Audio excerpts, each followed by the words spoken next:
So sorry about the technical difficulty we had. The LinkedIn Live froze, and Enrique is working hard getting it back up. So we apologize for the inconvenience, and now we're back on. And I don't know where we got cut off, but maybe Ben can tell us again what's going on with his window. I think we've passed that now. Okay, because although he's doing the front windows now, so that's okay. Just I suppose the point I was making before we got cut off was around, employee experience is not something that's new. I think it's been around with humans for a very long time. Ever since we started to have experiences, that's when experience became important. We have experiences, we have journeys through life, and what's happened maybe in the last 5 years is that the corporate world and organizations in general have started to move away from management and organization-centric practices to bring more of the human into the mix. And employee experience is seen as the catalyst or the best way to move forward that work, I would say. So now it's more about, go ahead, sorry. Yeah, and I think they start realizing, especially the management starts realizing that the importance of bringing everything together is key at the moment, because the people at work, they have changed and they will constantly change. We don't forget that currently we have 5 different generations working at the same time, and everybody has different needs and different expectations, and this has to be captured in one organization. So it has to happen that we need to change and that we have to do something about it. So if a company is watching now and they're thinking, oh my God, these people look like they really know what they're talking about, what's the ROI? What would they get out of it? So you started working with a company. What can they expect to the actual benefit to be? I mean, the evidence is becoming really quite compelling. So in my 15, 16 years in HR and organizational development, I've never seen outcomes like this coming through from organizations, irrespective of sector, irrespective of size or resources or how much cash you have to invest in the employee experience. We're seeing some beautiful results in terms of engagement, but also the really quantifiable business results. So organizations now are getting much smarter around how they connect, not just to the HR metrics and the HR key performance indicators, but also the way they connect to experience outcomes, to outcomes. The most important things to the business, I think we need to align employee experience to drive that value through the organization and our teams. So I think that's becoming a big thing within organizations as well. There's a big thing around alignment. So, getting people aligned, given the generational gaps, is getting trickier to do. And again, employee experience, if you're enabling your purpose, your mission, your values, then you need to do it throughout every single experience within the organization. Yes, I totally agree. So on good, that was a good answer. I like you already. The two of us. But it's funny because on the one hand, you're talking about something like generational gaps, and it's a very, human, you're dealing with very human stuff. And on the other hand, a few minutes before we got cut off, Connie was talking about, the data and analyzing the data. So what does it actually look like, this world? Like when you go in, do you do like a workshop kind of feeling good, hugging kind of stuff? Or, like what does it actually look like? Well, we all sit on the floor and holding hands and dancing around. I mean, that's employee experience, exactly. No, it's actually, it's extremely important that there's the buy-in from the top management. So if there's a mind shift happening on the CEO level, yes, then we can start. But if there's nothing happening on that level, do you make that mind shift happen, or is it somebody who's already, his challenges have gotten, his or her challenges have gotten to such a point where they realize they need help, or do you make the change happen? Well, hopefully the mind shift has already happened. And if not, something must have happened, because otherwise they wouldn't have started thinking about it and, we need to do something. But if they're not open to do changes and necessary changes, then a whole concept wouldn't work. I mean, then it's just a waste of time for both sides. Important is, understand what the company values are, what they want, the goals, the business goals, strategies, and start analyzing what is happening there, and start with workshops, start understanding with the company there. For me, it's not holding hands and preparing everything for them. For me, it's a combination, working together, because they're the experts in the company. They know the company. I don't know the company, but they know the insights. They know what is happening there. And together, we develop a strategy how to go forward on an employee experience journey. So what does a strategy like that look like for people who know nothing about this? Well, for me, it depends on it entirely depends on the context. So what the business is doing, where they're doing it, how they're doing it, why they're doing it. So I think a big part of the employee experience strategy is defining all of that stuff and discovering the organization with fresh eyes. Because if you're looking all of a sudden at the experience, then that changes everything. Processes, bureaucracy, structure, the whole system is up for grabs in terms of where you start that work.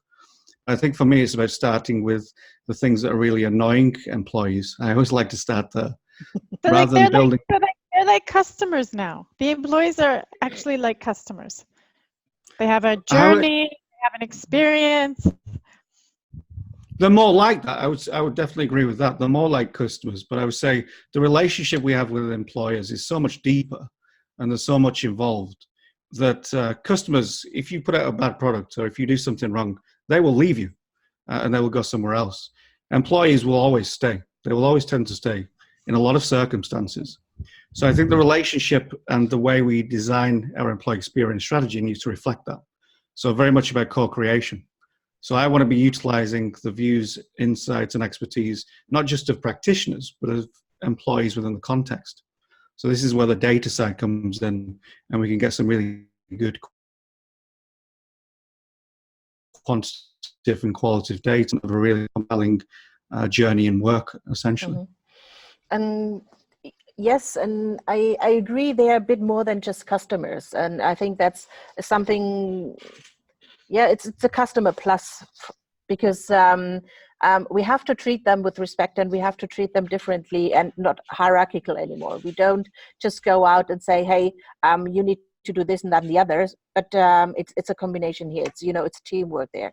And but to the point, I mean, if we do not meet the needs and if we do not engage our employees, at the end of the day, the good ones leave. They leave very quickly, and we keep the bad ones. And we don't want to keep the bad ones. We want to keep the good ones.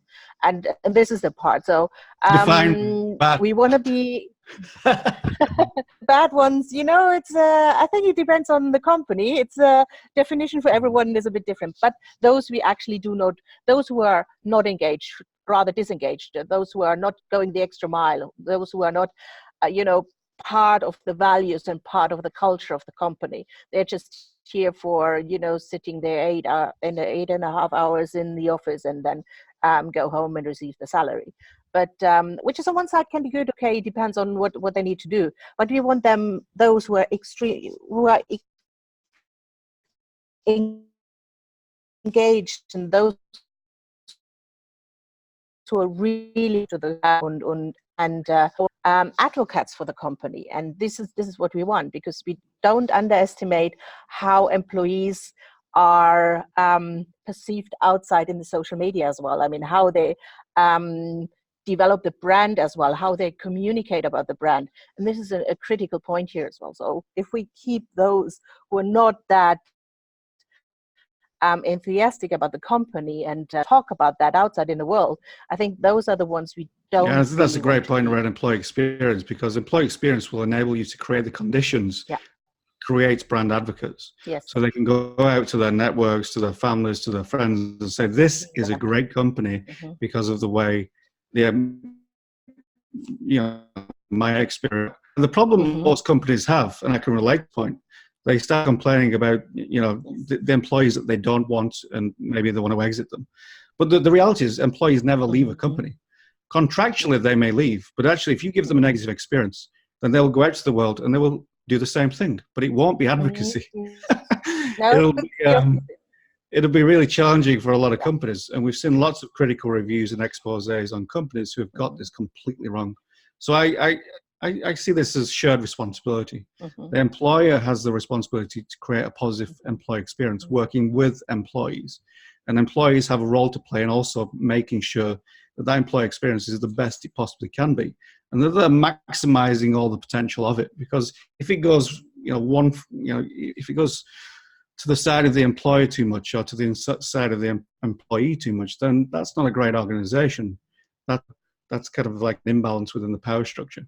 And employee experience is about being more human-centric as well. So we can't overlook that. So on the one hand, you're talking about creating this environment for people to thrive in, right?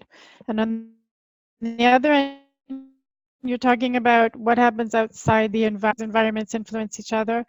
And I think people are also kind of afraid, not to do the right thing. And so they might not be so open to influencing outside the company.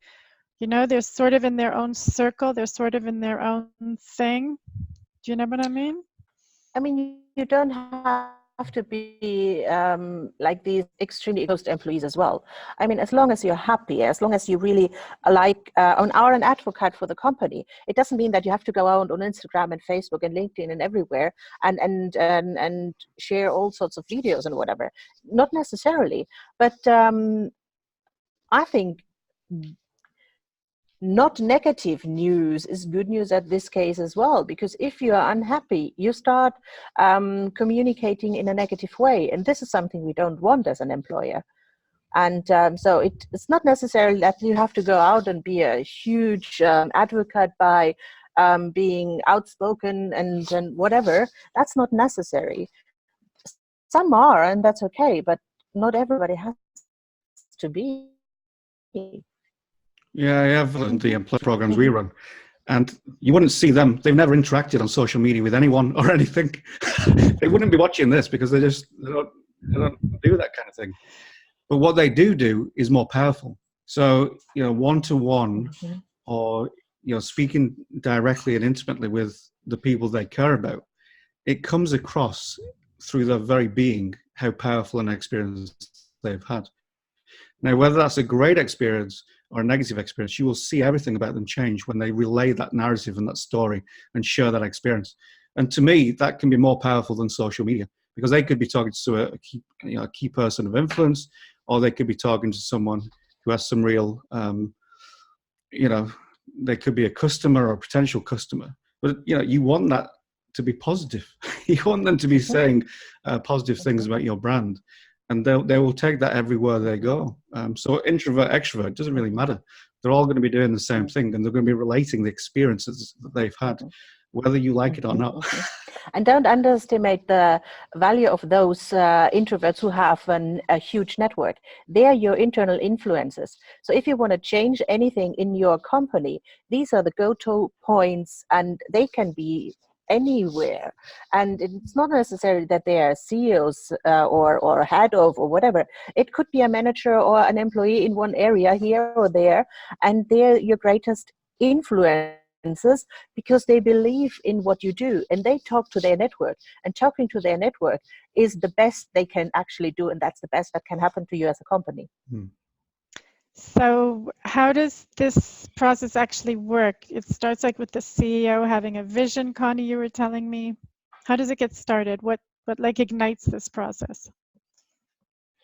I mean, it depends what you want to do. So if you want to develop an employee experience strategy, you need to understand where you are at the moment. That's what I mean with the data. You need to have a look at your data. You need to analyze and find out, what are you willing to change? What is there you need to fix at the moment? And that's what Ben said at the beginning. He wants to start with those things who are the most painful to employees. could be these are the things. It could be something that is an easy fix. It doesn't have to be that is something that costs you millions at the beginning. But at the end of the day, it depends on what do the employees need, what do the employer need, and just to go out and understand what is the business needs in terms of understanding their strategy. How can a people strategy underpin and be developed to support that business strategy, and how can employees help to do that? And I think that's an easy start. Well, not an easy, but that's the first step you actually do to understand what does the business want, what is the current status, and where do you want to head towards. Yeah, I would agree with that in terms of the big thing that's driving a lot of this agenda is differentiation. So brands are finding that smaller challenger brands are coming through and starting to eat the lunch of the bigger players. Now that gets the CEOs. They're sort of more in startup mode than the big companies. Yeah, so some of the things that they're doing, sometimes more innovative, they're more dynamic. They can really move forward quite quickly with new ideas. And that's where they gain some early ground on the larger competitors, where they have more bureaucracy, they have more management layers, and traditionally they're more adverse to any kind of change. That's what the big organizations that we work with are trying to turn around in terms of instilling this experience mindset at every level of the organization. It's no secret that the banking sector is an example. Through a lot of challenges with financial technology, fintech, I've seen 16 banks at my masterclasses over the last 2 years, and I just focus on employee experience. But they're coming to learn, okay, first of all, what is employee experience? Because I'm hearing so many good things about it. Everybody's doing it. Yeah, exactly. How they're doing it is different, because I think employee experience is not journey mapping. I've got to be honest. Yes. Though that's where most organizations start. Yeah. I think the bigger question for me is employee experience is a holistic approach to good business development. So for me, it's a very strategic approach, and then we start to operationalize where and when we can across the employee journey. So the banks have been doing that, and they've been learning how to do that, and we've seen some really good iterations within the workplace design, their infrastructure, their technology, because again, they've been getting behind on the technology stakes. Some of them have only just realized they're competing with talent, or competing for talent, with completely different types of organizations. One of the clients we worked with, they didn't even realize they were competing with LinkedIn and Facebook for talent because they were moving to, digital online e-commerce stuff. So how did you find that out? Well, they found out by taking the candidate experience a little bit more seriously and understanding from the data where the people they wanted to recruit were actually selecting and opting into to go and work for. And lo and behold, it wasn't them. So then they have to really transform, okay, first of all, how do we attract and connect with our potential talent pool and our candidates through the candidate attraction experience? And then how do we give them a beautiful and very compelling experience when they come into the recruitment and selection process, which is differentiated from any other organization around. And I think if you do that well, then we can start to talk about the employee journey and how that pans out within the organization as well. But some very basic building blocks around onboarding or the candidate experience. Other areas start with different areas which are of importance and significance to employees. It just depends on the context and what's driving this.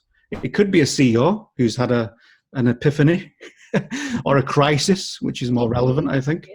They're losing market share, they're losing engagement out, they're losing to their competitors, and they need a completely different approach. And employee experience is being viewed as the way to do it. Amazing.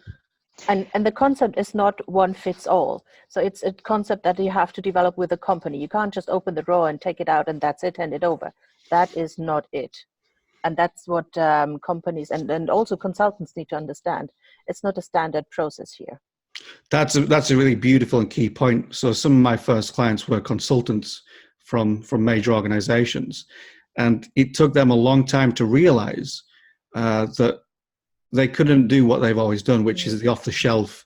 This is prepackaged. It works everywhere. Look at all our clients.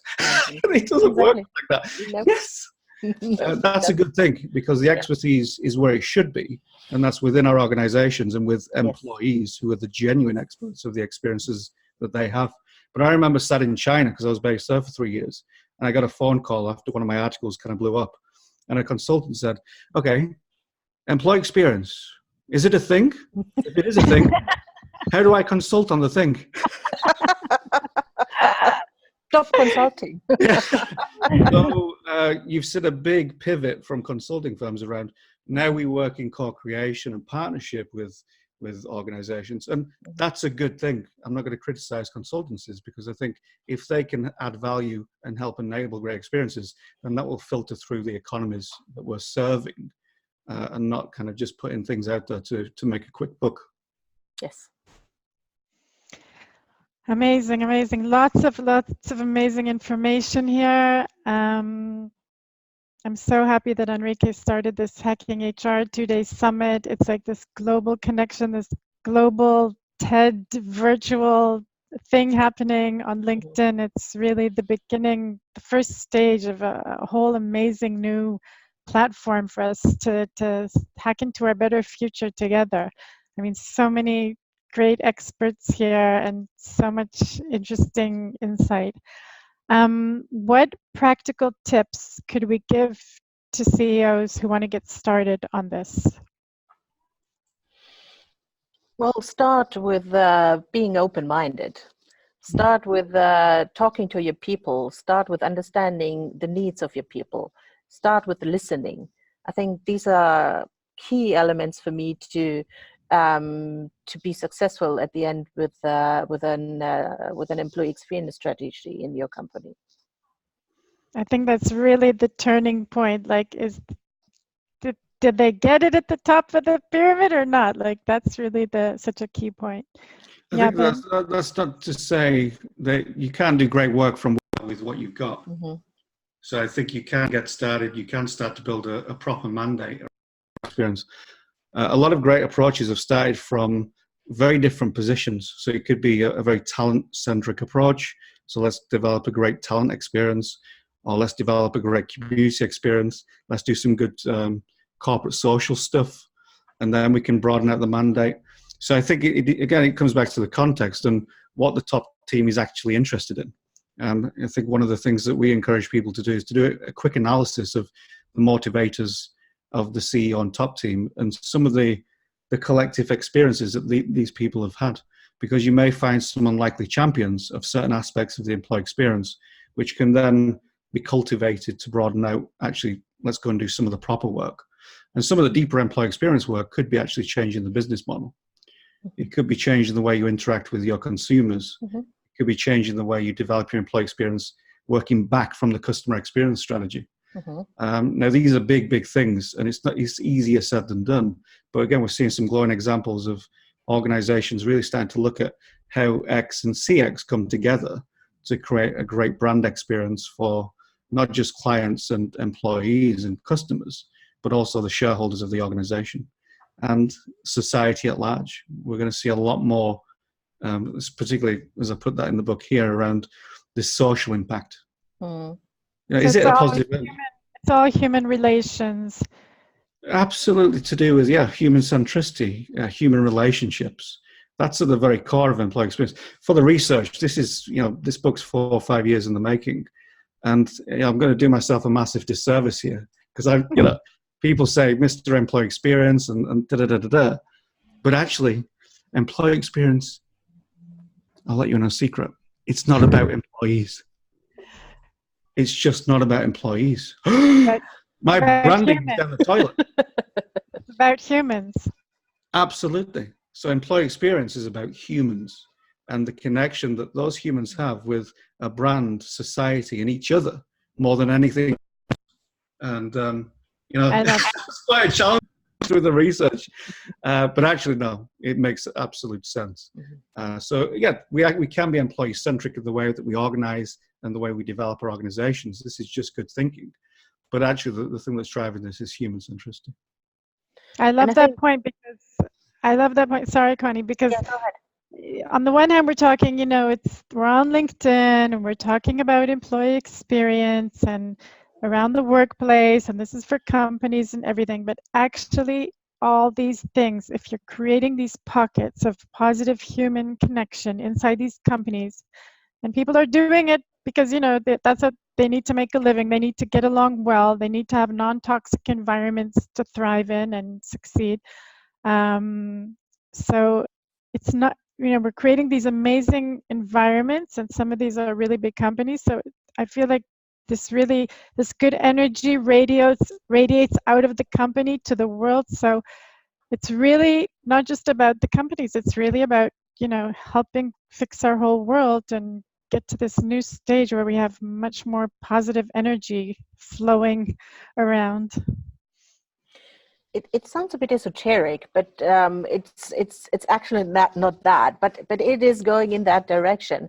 I think it's all about, you know, everybody linking together, everybody, everything bringing together. And as Ben said before, I mean, they're the customers and they're the employees, and it is just natural that if you have an engaged person dealing with a customer, it's a whole different experience. But if you have a disengaged person dealing with a customer, I mean, it's a fact. I mean, why should I then come back to a product or to a shop or anything if I have a bad experience?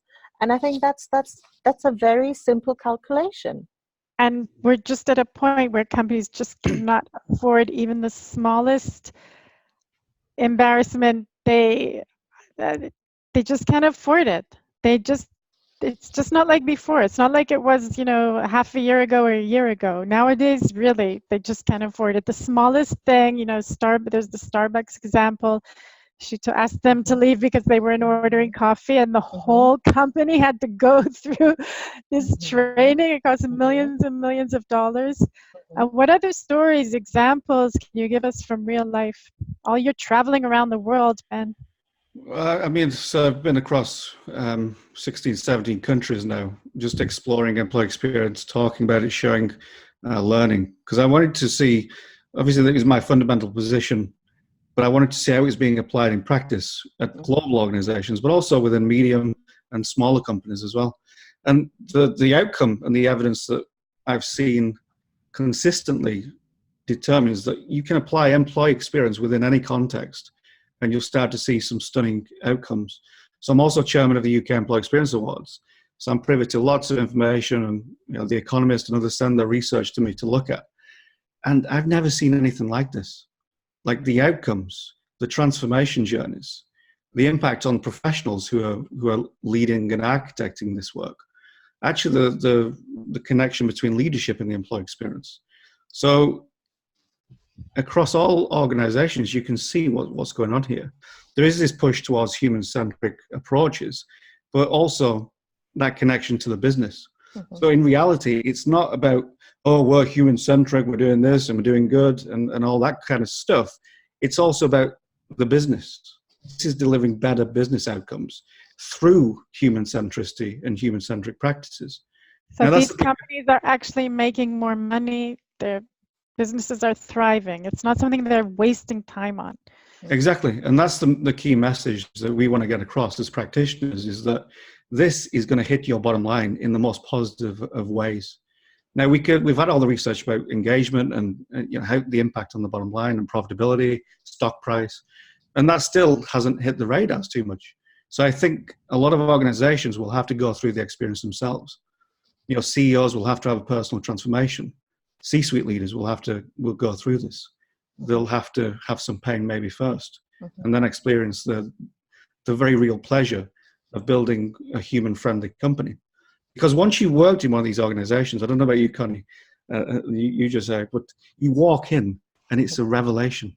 It's a different ballgame. And you never want to work. Yeah, you can feel it. You feel it. You feel it. It takes about 1 or 2 hours to figure out if people are really, really serious about the employee experience. Because you feel it when you walk into an organization that isn't, because it's like, oh, I can't wait to get out of here. The fear, you can feel the fear. You can feel the fear in the air. Yeah. And this is exactly what you're talking about. It's the fear. So I have experienced a lot of companies here where we have a culture of fear. And why do I want to work for a company where you have a culture of fear? I mean, why? Simple, big question mark. And this is something that has to change. And employee experience is something that helps you, that you change the culture here as well. It is not a change within 1-2 days or weeks or months. It is an ongoing process and it takes some time. But I mean, you want a company where you're not afraid of speaking up, afraid of sharing ideas, afraid of failure. And this is what especially big companies like banks or insurances or all these companies are actually striving towards. They are not supposed to fail. So they are risk averse. So innovation is failing because you don't dare to make mistakes here at that point. So that is dangerous for any sort of companies, not starting innovation, not starting thinking about new things and being innovative. I feel like we're really reaching a turning point the last few months, maybe the last year, and I'm asking you as professionals who come across so many, CEOs, top executives, big companies, the human ego. Do you see a difference in the last few years in people's ego? Is the human ego growing? Do you feel it's different? It's a good question. I don't think that's a very good question. I don't think the ego is changing. I don't think so. I think people are more outspoken. And as Ben was saying before, we are competing with the world and not just with our community around. So if we have a talent who sits in country X and he wants or she wants to move away, they move away to another country and working now remotely and not necessarily within the country. So you have a whole different setup of the workforce here. I think that is changing. So we are more open, we are more global, we are more flexible. And this is the difference here. I don't think the ego has changed. I don't think that mankind has changed. No, definitely not. No, we all have our egos and we have to have some moderation in there. Yes. Somewhere, but the ego is a powerful force. Yeah. It's not a bad thing. It's not a good thing. It's just natural. It's just us. Yeah, And, exactly. but we have more possibilities. And I think that's the thing. That's why it's changing. Yeah. Because before I used to work somewhere for a few years and I didn't think of going to work in another country. So, there's all these like new things coming up, like new desires. I think that the difference here is maybe the organizational ego has changed. If the organization has an ego, because before it was, maybe more about balancing everything in favor of the organization management. I think now it's starting to balance out around this deal and this relationship between people and the organization. So I think there's a much more sensitivity or sensitive approach around that. So we want to work in partnership with our people, with our organizations. For HR, this is a game changer because rather than building processes and procedures and policies from the corporate HQ, we now have to go to our constituents, our employees, whether that's different segments of them or different groups of them, and say, what is it you need? What is it you want from us? What can we facilitate that will enable you to do your best work? But actually beyond that, live your best life, because we spend a third of our life in work, which is often quoted, but it's reality. We spend a lot of time in work, and if we're not having a positive experience and things aren't aligned, our values aren't singing in rhythm with the organizations, then it's going to be very, very challenging. And we're going to lose productivity, we're going to lose marketing, reputation outcomes, we're going to lose all that goodwill and that advocacy as well. So there's a lot to lose by not embracing employee experience, but there's so much more to gain if you do. And organization, they have moved away from this strategic, from this hierarchical thinking, from really this top-down approach. That is not existing anymore. And the workforce, let's call it workforce, the people, they don't accept that anymore. They don't want managers who tell them what to do. They want leaders who encourage them to go new paths, to develop their careers, to grow, and to work together. And that's the change that happens. We just have a few more minutes before we're wrapping up, and we were talking in the prep call about the values, the company values, the employer brand, and how all these things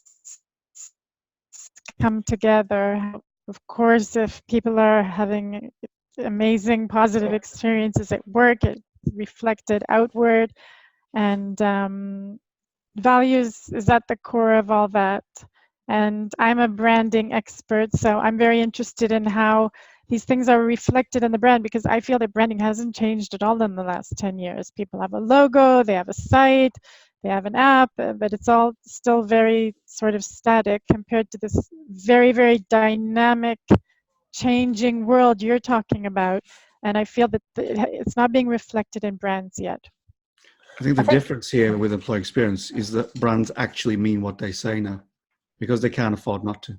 So rather than just writing on a wall or in a strategy document, they can leverage the employee experience to immerse people in the values of the organization from day one and before day one.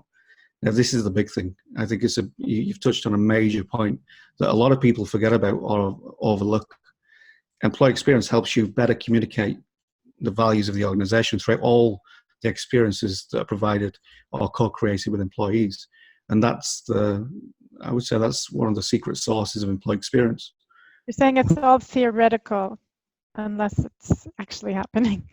Exactly. You have to connect to the values of the organization. There's just no room for a gap between people and the values and our own personal values as well. We have to be aligned with the people around us and the organization. We may have different values, but again, the organization only has, it's what I term in the book, the truth.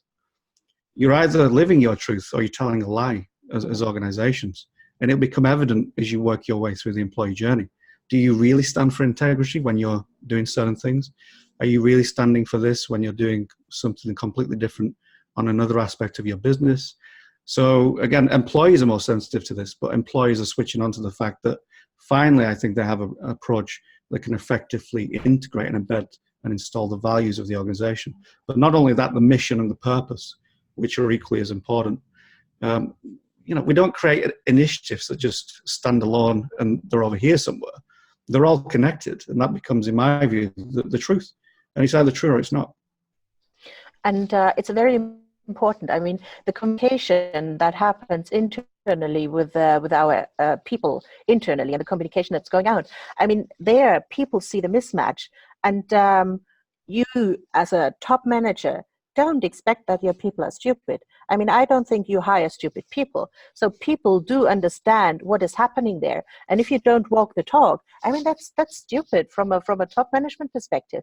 I mean, people listen and see, and they're just there and they're like, what are they talking about? This is not true, as you said. This is not what you live, and these are not the values you put on your intranet or internet site. Yeah, well, we could go back hundreds of years on that. We can go back to Cadbury. We could go back to how Unilever started. We can go back to other organizations. You were talking about generational gaps, and really, like, I think kids today look at their parents and, they're like, you're telling us to do this and this, but look how you live. You're not giving us the right examples, so why should we listen to you? So it's sort of the same thing. I guess a company's sort of like a family. It's the same kind of structure, sort of, has similarities. Sort of. Well, for me, I mean, it depends. Again, it comes back to the context and the truth of the organization, because, Netflix isn't and never will be a family. I've got to be honest about that.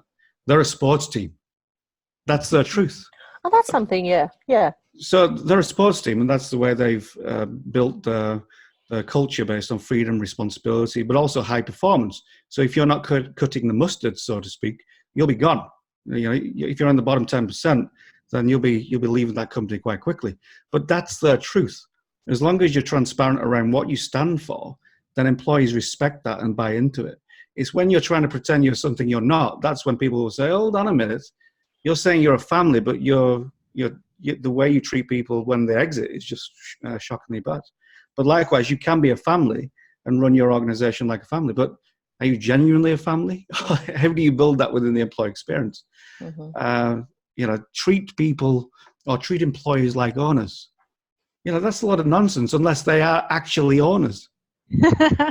If that's true, make them owners, give them some equity and give them some bonuses based on that. And if it's bad news as well, be honest about bad news. People Mm. understand. I mean, if they are layoffs, they are layoffs, but don't hide them. Don't I don't know what Treat sugarcoat that. another human being the way you want to be Yes, treated at the end of the yes, day. exactly. That's Treat them with comes down. respect. We're getting passionate now. This is good. I like this. We're coming to the top of the hour. What final thoughts do you want to leave us with? This amazing conversation.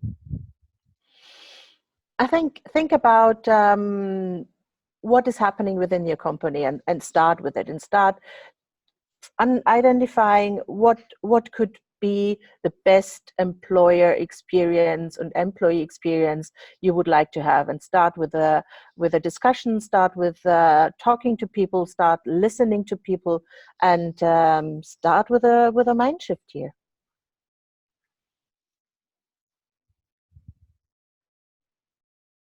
Ben? For me, it's very much about, first of all, figure out what you stand for. And that's the basic thing. For practitioners, professionals, employees, and organizations, like, what do you actually stand for? What are your values? What mission are you on? What's your purpose in life? What's your purpose as a company? What are you here to do? Then think deeply around, is that reflected within the employee experience? And if it isn't, you need to start asking yourself some hard questions around why that isn't the case. But if it is, you're starting for a very good place. So carry on. So we're living in a time where it's very important to bring your authentic self, your authentic game, whether it's as an individual, a brand, a company. Mm-hmm. You just can't fake it anymore. We're living in an interdependent, transparent world. Everything's out there. There's nowhere to hide. You can't treat somebody badly and then, expect everything to continue normally the next day. It's just a completely different world. It's getting very interesting also. All this now, right before we're coming to this place of, machines and AI and all that, we're really getting deep into the human aspect, the human workplace. So this has been an amazing session. Any last words, any of you? You have anything else you want to say before we wrap it up? Enjoy the experience. We're here for a short period on this planet, so enjoy it, and make it a little bit better for the people around you. And buy the book, buy the book, buy the book, buy the book. At least it was transparent, But you're going to discount 20% off like in HR community, so it's a big thing. Trying to do your service here. Good for you that you wrote it. I get the signed version here. Oh, I'll send you one. Don't worry about that. And I'll send one to Tel Aviv as well. Don't worry. Amazing. No, and I think, and I like that. Share your experience and start with the experience, because we have a very short time here, and we spend most of the time here at work. And this is something. So don't waste your time with working in a company or with bad experiences here. So start changing it and start with yourself as well. Amazing. A million thanks to Enrique for organizing this global connection, this global platform for us to, get all this insight from each other. It's amazing. And the next panel will be about diversity and inclusion. And thank you so much for joining us. Bye. Thank you. Bye-bye.